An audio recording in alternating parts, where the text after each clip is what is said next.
Buenas noches. El candidato socialista Pedro Sánchez ha acudido hoy al debate de su investidura con menos apoyo que cualquier otro de los 6 candidatos que le han precedido desde la transición. Todo apunta a que podría ser la primera investidura fallida de la reciente historia democrática de nuestro país. Analizaremos con nuestros invitados esta información, así como el discurso de Pedro Sánchez, y también hablaremos de educación. El nuevo rector, José Antonio Mayoral, cambiará 2/3 de los cargos de gestión de la universidad. Para hablar de estos temas ya nos acompañan esta noche Ricardo Pérez de la Cámara de Comercio. Buenas noches y Hola. Bienvenido, Ricardo. Gracias, buenas noches. Benito Carrera, de Comisiones Obreras, buenas noches. Hola, buenas noches. Y Pilar de la Vega, catedrática de Instituto, buenas noches. Buenas noches y muy contentos por la presencia de Ricardo, que lo habíamos añorado y que además lo vemos perfectamente restablecido y es un placer para todos nosotros. Bien, Efectivamente. gracias.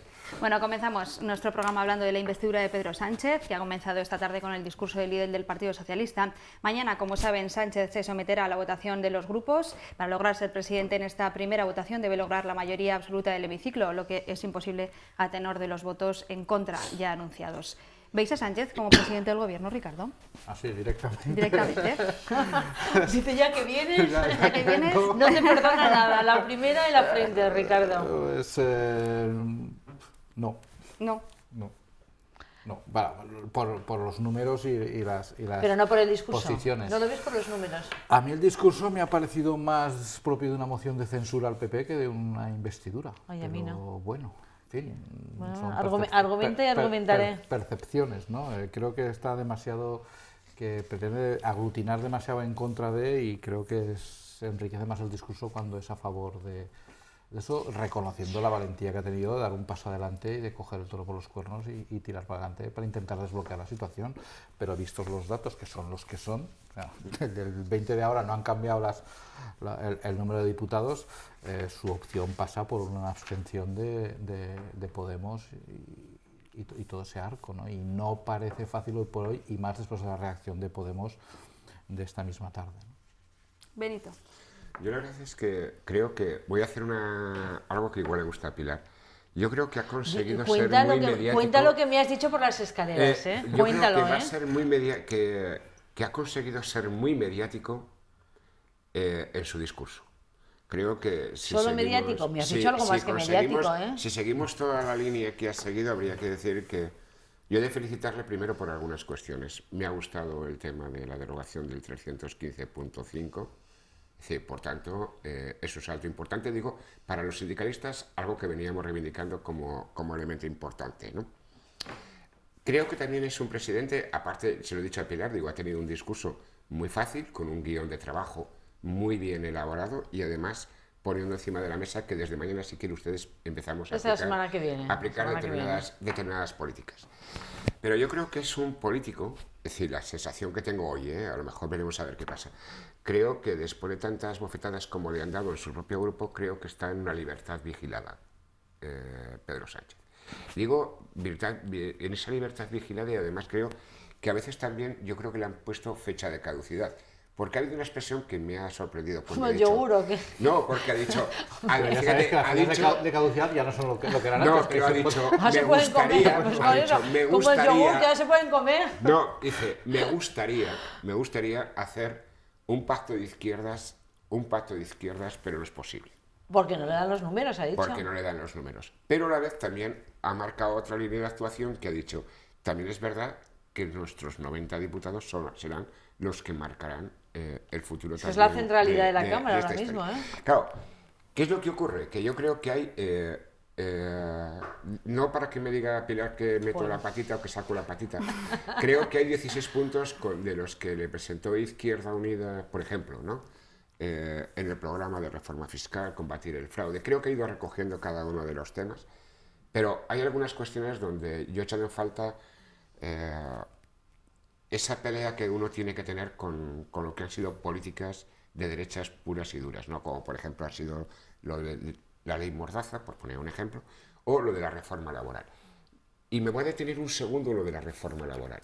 Un segundo, porque sí, llevas un ratito hablando. Un segundo solamente por una razón. Yo creo que en lo que ha aceptado en el Pacto con Ciudadanos, creo que al final la reforma laboral, cuando nos está diciendo que el primer año el despido sea de 12 días, el segundo sea de 20, o los indefinidos de 20, creo que ha dado mucho a Ciudadanos para caminar en el contrato único. Y a mí, como saben mis compañeros de mesa, eso de pactar la entrada y la salida de las empresas como que no hay me gusta, ¿no?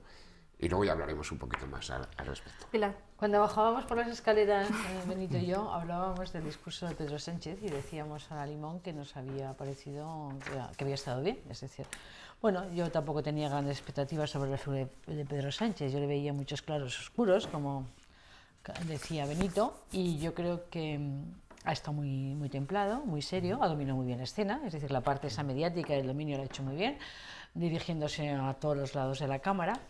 Pero aparte de esto mediático, que estoy de acuerdo con Benito, yo creo que ha hecho el discurso que tenía que hacer. Y no ha hecho un discurso, creo yo, de moción de censura, sino que ha hecho un discurso, bueno, diciendo, mire usted, los votos son los que son, los ciudadanos han votado lo que han votado, y bueno, se haga lo que se haga en esta Cámara, tiene que pasar por el Partido Socialista, porque es la centralidad. Y evidentemente no puede presentar un programa que sea mi programa, ni el de Ciudadanos, ni el del PP, ni el de Podemos, sino que tengo que presentar un programa que esté abierto y que venga de un diálogo, de un acuerdo, de un consenso, porque eso es lo que ha dado el resultado. Entonces, claro, es un programa que posiblemente no gusta a todos, no puede gustar a todos, puede que no guste a mucha gente del Partido Socialista, tampoco puede gustar a una parte de Ciudadanos y tampoco puede gustar a la parte de Podemos, tampoco puede gustar a la parte del PP, pero yo creo que eso es decir, ha abierto espacios, ha tendido puentes, ha abierto redes y sobre todo también en la medida de que hay algunas cosas que les decía el PP, a ustedes no les va a gustar, pero yo creo que no ha sido diciendo hay que cambiar todo, ¿me entiendes? En ese sentido, a mí sí que me ha gustado porque no ha hecho demasiado leña, porque yo creo que un político tiene que reconocer lo bueno que hace el otro, porque no todo lo hace malo, y eso es un poco el talante de un buen político, es decir, no todo usted lo hace malo, yo todo lo hago bueno, no todo usted tiene la verdad, o sea, la mentira, yo tengo la verdad, ¿no? Y entonces yo creo que no ha sido en ese sentido tan beligerante como podía haber sido.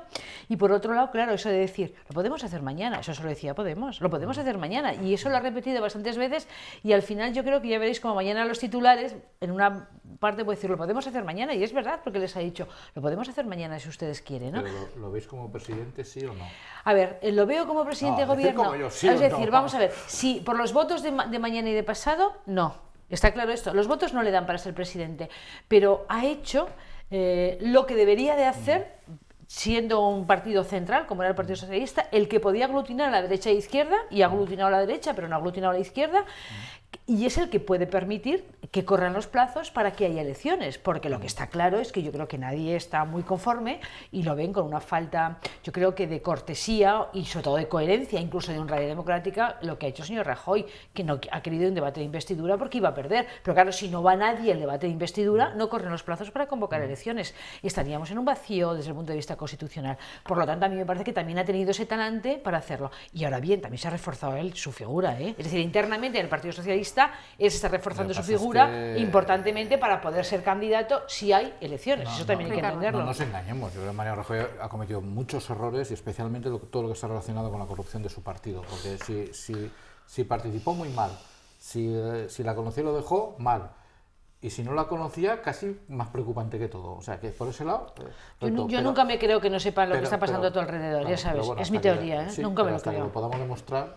Sí, pero yo sabéis que no me lo creo. Un partido, un gobierno, una persona que gobierna, que gobierna o que gobierna un partido, una institución que no sabe lo que están haciendo los de abajo, mal gobernante es. No parece muy creíble. Pero esto que se está repitiendo continuamente es responsabilidad de Mariano Rajoy por no haber ido a la investidura. Hombre, yo entiendo que Pedro Sánchez quisiera escenificar el fracaso de Mariano Rajoy, pero también me parece comprensible que Mariano Rajoy dijera y el PP dijera no vamos a una investidura donde nos van a dar por todos lados, que va a ser la escenificación de un fracaso.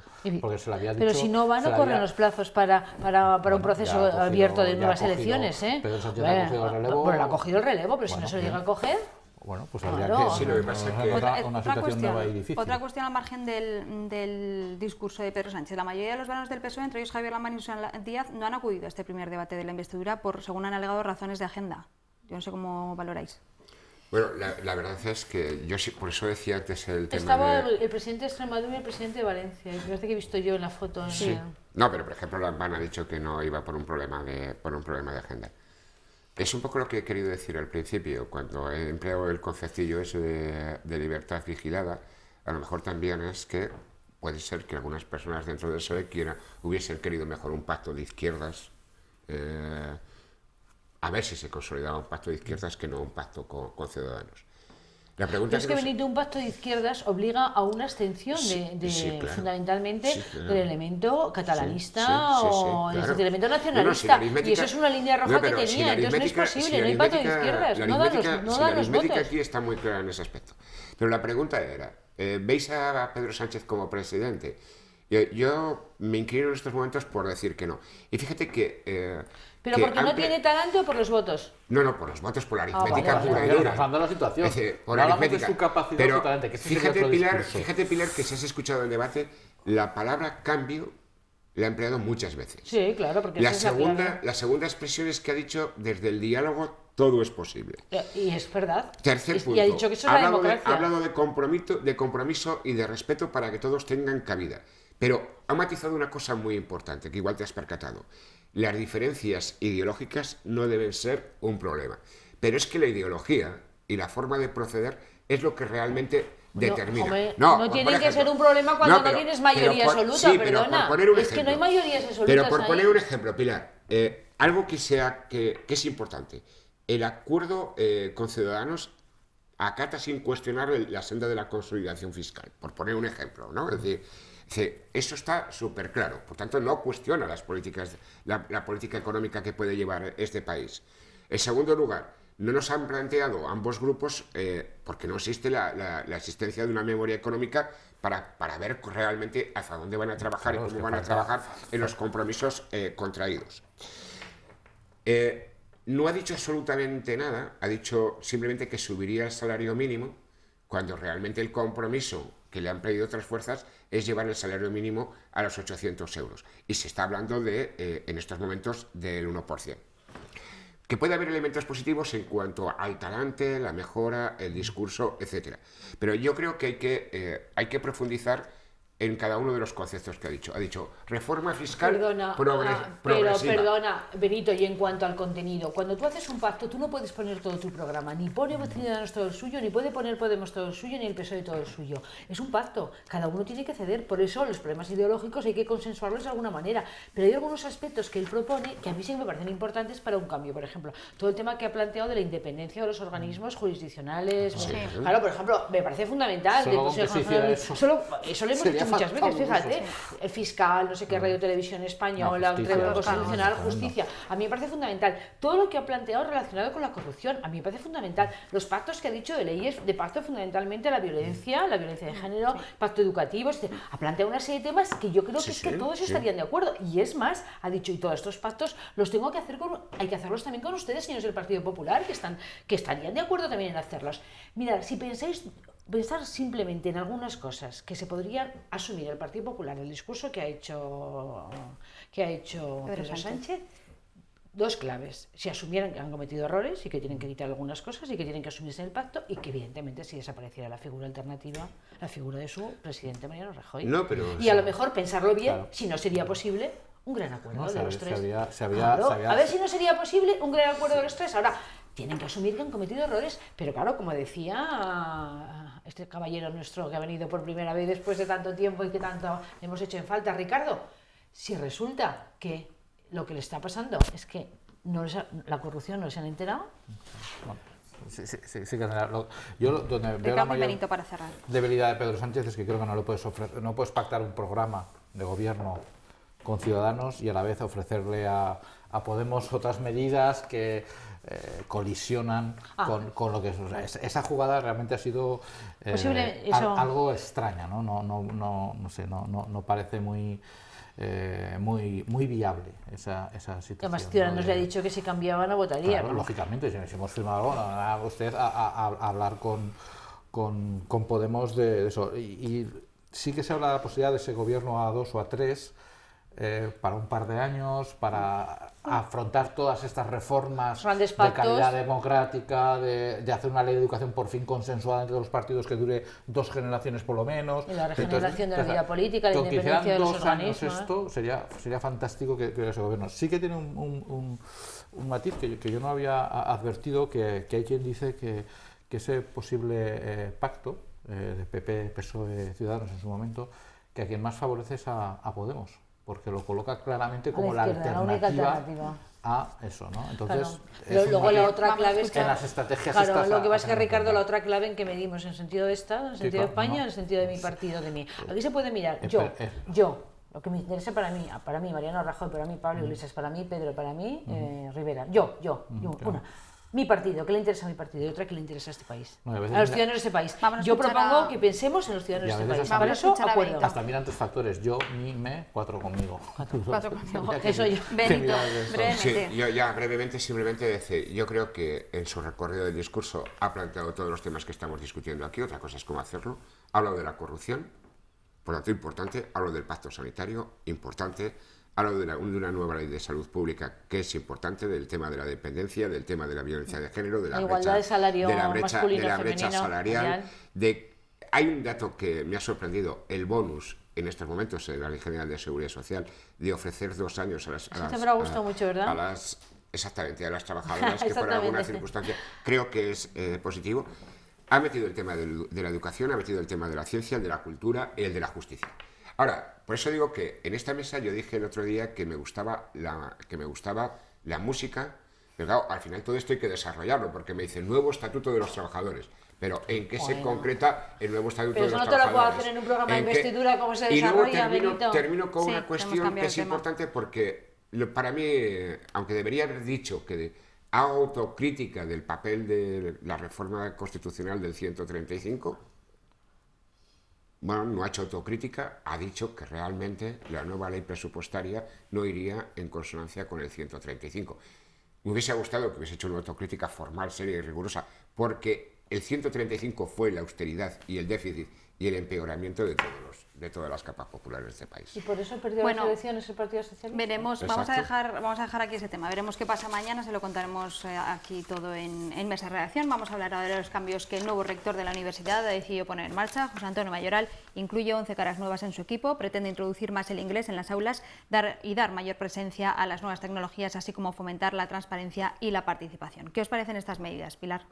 Bueno, porque es educación, parece que me toca a mí, ¿no? Bueno, a mí me parece bien que se produzca un cambio en los cargos de los diferentes vicerrectores. Yo creo que 8 años son suficientes. Entonces, lo que ha salido, yo creo que han salido casi todos. Me parece que solo ha permanecido una persona, me parece que lleva ya los 8 años y yo entiendo que son buenos 8 años. Por ejemplo, en UNICE, donde ahora yo soy presidenta, solo se puede estar también 8 años en los lugares, ¿no? Y también se plantea lo mismo en el debate que hemos visto, ¿no? Entonces, a mí esa medida me parece bien que introduzca gente nueva y también me parece que ha puesto áreas vanguardistas, distintas, diferentes, un poco buscando, yo creo que el acercamiento un poco de la universidad a la sociedad, que a veces está de espaldas a ella, también buscando el acercamiento a la innovación, buscando también un acercamiento internacional. Yo también he visto que un rector habla de cooperación, quiere decir que me parece que son áreas interesantes y fundamentales para la universidad, para que no sea un lugar cerrado, un lugar donde se habla más de corporativismo, de intereses, de cuánto vamos a ganar, cuántas cátedras nos salen, es decir, que se abra más, ¿eh? A mí eso, el que se abra, me parece absolutamente fundamental. Y que bueno, la universidad es un motor clave de la sociedad aragonesa y que como motor pues esté implicada en la sociedad me parece muy bien. Y me parece que sus áreas parece que van buscando esto, ¿eh? O sea, Ricardo. que tiene mi voto de principio de que salga adelante. Y la es curioso también que estamos hablando. Ahí es un rector que han pactado un programa y le han pactado a todas las fuerzas políticas, con lo cual no hay alternativa a un candidato distinto. Fijaros qué interesante también es esto, ¿eh? Es decir, han pactado, bueno, pues lo que estamos hablando, el debate que hemos visto, pues aquí primero programa y después, bueno, quiénes son las personas más adecuadas para que puedan llevar ese programa, evidentemente recogiendo todas las sensibilidades que hay en el campus universitario, porque hay figuras que representan los diferentes sectores, tanto colectivo como renovación, como plataforma, representan esos colectivos que son los tres que están como tal organizados en la universidad, pues vicerrectores representan esas personas. Ricardo. Con lo cual a veces se repiten algunos de los peores tics de la política dentro de la lucha de poderes en la universidad, me temo, que a veces... Pues no lo sé, porque como han pactado puede pasar programa me esto. parece que es importante, ¿sabes? Pero Y han bueno, pactado yo me programa. pregunto si es necesario tener 16 vicerrectorados para gestionar una universidad. No, a ver, sin tener... Quita Huesca, Teruel, Hablamos quita de Huesca, acercar la Teruel, universidad quita a la Huesca. sociedad. Vale. ¿Hacen falta 16 vicerrectorados? 14. ¿Hacen falta? ¿Eso es coste público Bueno, no sé cuánto hacen falta, ganan y bueno, cuántas horas quizá pierden de clase. no Eso habría que saberlo, estaría porque mal saber realmente no lo sé eso, el porque, coste claro, eso también de habría todo que esto, saberlo. pero, Eso habría que y saberlo. además que se explicara con transparencia en los propios Yo medios creo de que la universidad. estará en el presupuesto, cosa que habría que buscarlo. Es a ver cuánto, cuánto ganan y sobre todo cuántas horas de clase no dan. Habría que también un poco que Yo me cómo pregunto en una universidad compaginar como la de esto. Zaragoza, pregunto, insisto, si necesita semejante estructura de gobierno para... Había antes tantos, creo que no, ¿verdad? para No, yo funcionar. creo que son... No, pero había alguno menos, pero tampoco era mucha la diferencia, ¿no? Y por lo demás, el resto, bueno, pues esto es un poco por lo que apuntábamos de Pedro Sánchez, de poder decir que vas a hacer una cosa con los trabajadores, pues si no concretas el qué y el cómo, y realmente el reto que tiene la universidad y el gran reto que tiene es entender de una vez que está al servicio de la sociedad, que no está fuera de la sociedad, y que la sociedad que le nutre de fondos y le financia tiene todo el derecho del mundo a exigirle que sea transparente, que dé resultados, que se acerque a la sociedad. Absolutamente de acuerdo. Y no que evalúen a su profesorado. Absolutamente, pero con evaluaciones que, en fin, que sean serias, ¿no? Y que tengan consecuencias. Absolutamente de acuerdo. Que se rindan cuentas, en definitiva, a la sociedad que les ha dado esa confianza. Benito. Yo voy a discrepar un poquito de mis compañeros de mesa. Nosotros hicimos en el año... Para no variar, porque últimamente nos llevas la contraria. En el año 2014, nosotros como organización sindical hicimos un informe... Estáis en el Consejo Social vosotros, ¿no? No, pero hicimos un informe de la evolución de los presupuestos en las diferentes universidades públicas de este país. Y hay algunas cosas, digo, porque ahora viene un nuevo equipo de dirección, etcétera, pero yo simplemente os voy a poner cinco datos que nos pueden hacer reflexionar. El primero es que las universidades, desde que empezó la crisis del 2010, esto es así real, se han perdido más de 1.500 millones de euros en financiación en los últimos años. Sí, claro. En segundo lugar... Eso no es nuevo ese dato, ¿eh? Claro, en segundo lugar, que el gasto de porcentaje de gasto universitario en función del Producto Interior Bruto, es decir, lo que producimos, ha descendido al 0,83 cuando estábamos en el 0,97.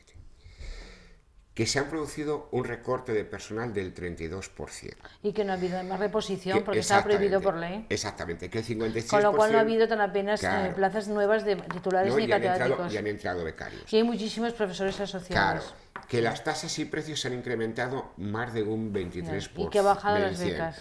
Que el gasto público ha caído en un 25% en estos últimos años. Que realmente con todo esto habría que sacar una consecuencia, que ya lo han dicho ellos. Que más coste el marco de la matrícula, que las familias, por tanto, han asumido un 40% más de los recortes, que se ha caído la política de becas de una manera importante. Y te falta un dato, Benito. La Universidad de Zaragoza, en ese ranking de las universidades españolas, ¿dónde está en cuanto a financiación? Te falta ese dato y eso es muy importante. Sí, porque si no, no entenderías la dinámica que se ha producido en la Universidad de Zaragoza con el gobierno de Aragón en los últimos 4 años. Bueno, pero esa es la demanda que ha habido permanente desde la universidad. Te falta ese dato. ¿En qué situación está la Universidad de Zaragoza? No, pero me refiero a decir la Universidad de Aragón, Zaragoza... Claro, pero me refiero que al final, si lo que realmente queremos cambiar y que... Porque claro, hay otro dato que también pero no solamente es un problema de dinero, Benito. Aparte que haya un problema de financiación en la universidad, yo creo que Ricardo lleva razón, porque yo he valorado que había programa conjunto, hay unos vicerrectores que lo van a poner en marcha, pero Ricardo ha hecho una cosa que yo no había pensado. ¿Son necesarios tantos? ¿Cuánto cuestan esos vicerrectores? A mí no me parece mal también pensar Vamos a dejar terminar No, pero Benito. sí, yo he puesto estos ejemplos de cara a lo que debe ser una política educativa, pero además reflexionando desde un ámbito constructivo, es decir, ¿cuánta gente está abandonando en estos momentos los estudios, el segundo y el tercero de carrera? De una manera importante. ¿Cuál es el volumen de descenso que se están produciendo en estos momentos? En los últimos años mucha gente abandonó por falta de becas. Claro, por falta de becas, por falta de recursos. Está cuantificado el número de gente. Y luego además creo que habría que dar un salto también, porque todo tiene que ver con ello, que es decir, el porcentaje de chicos jóvenes que ni acceden a la universidad ni acceden a un empleo, ¿no? Que también es muy importante también a la hora de valorar esto.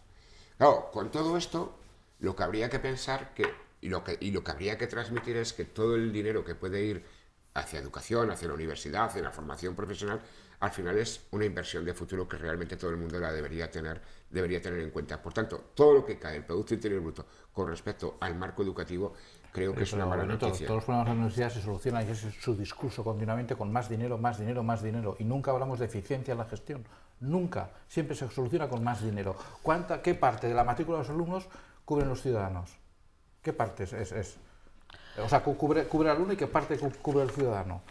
A ver, yo creo que siempre es más dinero, más dinero. Si todos lo solucionaremos todo con más dinero, pero yo creo que el discurso de la eficiencia es el que no entra en la universidad en los últimos años, y sigue sin entrar. En los últimos años yo creo que ha entrado el discurso de la eficiencia fundamentalmente porque estamos en una época de crisis y ellos también han tenido que hacer ese discurso, ajustarse en unos presupuestos, en algunos sentidos muy recortados, con muchos problemas, por eso se ha producido esa tensión tan grande que hubo entre la comunidad y la universidad. Yo creo que en los últimos tiempos sí, y yo confío que evidentemente este es un tema que asuman y porque yo creo que es clave para... En la que estaremos de acuerdo. Igualdad de oportunidades, absolutamente. Que alumnos capaces que no puedan estudiar por razones económicas, eso hay que acabar con eso. Claro. Porque además esa ascensor social es fundamental. Sí, pero por eso hay una 30 cuestión. segundos, 30 segundos, pues hay una cuestión, Ricardo. El gasto medio por alumno, que se situaba en 7.700 euros, ha pasado a 6.481. Pero que se pueden hacer muchas cosas con pero ese al dinero, final, que toda la sociedad se ha empobrecido, toda, por desgracia, Lo que pasa es que hay niveles que han perdido Toda. mucho, porque por ejemplo, una parte de infraestructuras, fíjate cómo está la Facultad de Filosofía, los problemas que ha habido, pero sobre todo los equipos técnicos e innovación y los becarios que se han perdido, es gente muy preparada y muy cualificada, que si la dejas por el camino, la investigación no es a corto plazo, es medio plazo. Y ahí se ha perdido. Fundamentales. Todos los recursos que haga falta. Pero eso además, Ricardo, muchas otras cosas en las que no. Ricardo, además, y habrá que hablar del territorio algún día, si además, tiene sentido tener eso hemos hablado muchas veces. territoriales. Pero además esas punteras... ¿Quiere hablar la universidad de eso o no? Ricardo, esas áreas punteras, Ricardo, esas áreas punteras además son las que consiguen financiación exterior, porque son muy buenas. Lo que pasa es que yo creo que tenemos que hablar del dinero necesario, y la verdad es que ha habido un empobrecimiento, y el dinero bien empleado, con eficacia, y luego después dando cuentas... Con eficiencia. Aquí, eficacia y eficiencia. Eficacia gastarlo, eficiencia gastarlo y bien. eficacia y eficiencia, las dos cosas, pero también, a mí también me parece... Ciencia, bueno, pero sobre todo también, bueno, yo creo que, por ejemplo, tú has planteado una cosa, que la sociedad conozca de qué va su presupuesto, cuánto gasta, en qué gasta, cómo lo gasta... Bueno, un reto tenemos ahí, se lo podemos mandar al nuevo rector. Le ponemos como reto eso al nuevo rector. Saber cómo, por qué y para qué son preguntas tan elementales que realmente son necesarias en cualquier ámbito de la vida, ¿no? Es lo mismo que decir eficiencia. Naturalmente queremos eficiencia para todo el mundo. Sí, los profesionales de hoy, los profesionales que formemos hoy, de verdad, en la universidad, van a ser los nuevos profesionales que van a hacer que gire este país. Bueno, nos vamos. Lo que nosotros veremos mañana y si no el viernes, si tenemos nuevo presidente, no nuevo profesional, sino nuevo presidente del gobierno. Muchas gracias a los tres, como siempre, y a ustedes les vemos mañana. Adiós.